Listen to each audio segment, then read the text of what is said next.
जय माता दी दोस्तों, आप सभी का आपके अपने चैनल पर बहुत बहुत स्वागत है। आज मैं साथ शेयर कर रही हूँ कन्या भोज घर पर हमें कैसे कराना चाहिए, कितने साल की कन्या को हमें बुलाना चाहिए, कितनी कन्याओं को बुलाना चाहिए, उन्हें क्या खिलाना चाहिए और क्या भेंट में देना चाहिए, और विदाई के समय क्या एक चीज़ जरूर करें। तो चलिए हमारे वीडियो को शुरू करते हैं। देखिए, नवरात्रि में सबसे ज़्यादा महत्व अगर किसी चीज़ का होता है वो है कन्या भोज कराने का, कन्या पूजन कराने का। तो कन्या पूजन हमें कैसे कराना है वो आज मैं पूरी जानकारी आपके साथ शेयर करूंगी। तो देखिए, सबसे प्रथम जो चीज़ होती है कि आपको मन में सोचना है, आपको ये बात का निश्चय करना है कि नवरात्रि में किस दिन आपको कन्या पूजन कराना है। देखिए, अगर आपने नवरात्रि के 9 दिन के व्रत रखे हैं तो फिर आखिरी दिन मतलब कि अष्टमी या फिर नवमी, ये 2 दिन में ही आपको नवरात्रि के जो कन्या पूजन है उनको कराना पड़ेगा, क्योंकि नवरात्रि का जो आपको व्रत का फल है वो आपको कन्या पूजन के बाद ही पूरा मिलेगा। लेकिन अगर आपने व्रत नहीं रखा है लेकिन आपके मन में है कि आपको कन्या पूजन कराना है, तो फिर आप कोई बात नहीं, आप 9 दिन में से कभी भी कोई भी नवरात्रि मतलब होता है 9 रातें, इनमें से आपको कभी भी सोचने की जरूरत नहीं है कि हम कब कराएं। आप कभी भी 9 दिन के 9 दिन ही शुभ होते हैं। आप कभी भी नवरात्रि के 9 दिन में से कभी भी करवा सकते हैं कन्या पूजन। कन्या पूजन में ध्यान रखिएगा, हो सके तो 9 कन्याओं को बुलाइए। बहुत सारे कमेंट आते हैं कि 9 ना मिले तो 5 बुला लीजिए, 5 भी ना मिले तो 2 बुला लीजिए, 2 भी ना मिले तो 1 बुला लीजिए। मैं तो ये कहती हूँ बस आपको कन्या पूजन कराने का निश्चय करना है। अगर आपने माता रानी से बोला है तो कहीं ना कहीं से 9 कन्याओं की व्यवस्था जरूर हो जाएगी। 9 से ज्यादा आ जाए तो और अच्छी बात है, लेकिन 9 तो आपको कन्याएं बुलानी ही है। जितनी छोटी से छोटी कन्या होंगी उतना ही फल आपको मिलेगा, ये हमेशा मैं बताती हूँ। हो सके तो 5 साल की 10 साल तक की कन्याओं को आप निमंत्रण करें, और हो सके तो आप उनके घर जाकर उनको निमंत्रण दें। लेकिन अगर दूर हैं तो आप फोन पर भी उनको निमंत्रण दे सकते हैं। फिर क्या करना है, सबसे पहले जब वो आती हैं तो आप बिल्कुल तैयार रहिए उनके स्वागत के लिए। आपको गंगा जल से मिला हुआ जल और कच्चे दूध से मिला हुआ जल से उनके चरण धोना है। चरण धोने के बाद आप उनको साफ आसन पर विराजमान कराइए, फिर उनको टीका लगाइए, अक्षत लगाइए, चुनरी उड़ाइए।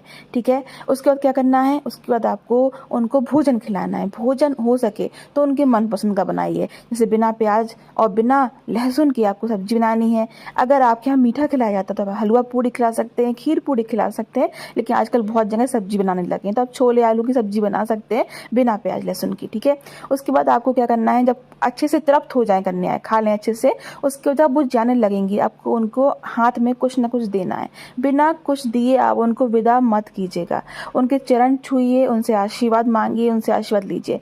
जिस घर में कन्याओं का आगमन होता है और वो तृप्त होकर जाती हैं, खाना खाकर खुश होकर और कुछ न कुछ लेकर जाती हैं, उनके घरों में कभी भी किसी भी चीज़ की कमी नहीं होती है, धन धान की कमी नहीं होती है। यश वैभव उनके यहाँ असीम आ जाता है, असीम कृपा हो जाती है माता रानी की, क्योंकि माता का स्वरूप ही होती हैं ये कन्याएं। तो आपको इस तरीके से कन्या पूजन करना चाहिए, यही विधान है हमारी परंपराओं में। फिर उसके बाद आपको क्या करना है, आपको उनको कुछ ना कुछ देना है, गिफ्ट्स देना है। आजकल तो मार्केट में बहुत सारे गिफ्ट्स हैं, आप कुछ भी गिफ्ट्स दे सकते हैं, लेकिन आप उन गिफ्ट्स के साथ जो उनकी मनपसंदी चीज़ें होंगी आपको, जैसे उनके यहाँ सजने संवरने की चीज़ें हैं, बैग्स हैं, कुछ भी चीज़ें दे सकते हैं, लेकिन जो 3 चीज़ें सबसे ज़्यादा जरूरी है वो जरूर दीजिए। आपको उनको खुश कर कर ही भेजना है, ये आप बस ध्यान में रखिए। और हो सके तो आप कन्याओं को पहले बुला लें, मतलब कि बहुत सारी जगह कन्याओं को जाना होता है तो वो पेट भर भर के आती हैं, तो इतना हो सके कि अगर आपके आसपास कन्याएं हैं तो उनको जल्दी से जल्दी बुला लें। चाहे वो थोड़ा सा ही खाएं, मतलब इतना खाएं कि खीर पूड़ी खा ली, उन्हें चख लिया आपके घर में, लेकिन पहला भोजन अगर वो आपके घर में करेंगी तो वो अच्छे से खा कर जाएंगी, क्योंकि वो भूखी होंगी उस समय।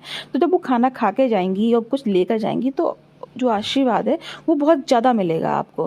क्योंकि बच्चे कुछ कुछ खा के आते हैं तो अपने घर में वो खाते नहीं हैं, वो सिर्फ गिफ्ट्स के लिए आते हैं, इसलिए अन्न खाना आपके घर में उनके लिए बहुत ज़्यादा जरूरी होता है। तो देखिए, सबसे प्रथम चीज़ जो उनको हाथों में देना है आपको वो है कुछ पैसे। पैसे यानी लक्ष्मी अगर आप देते हैं तो यकीन मानिए, लक्ष्मी देने के बाद आप ये समझ लीजिए आपका जो घर है बिल्कुल धन धान से भरने वाला है।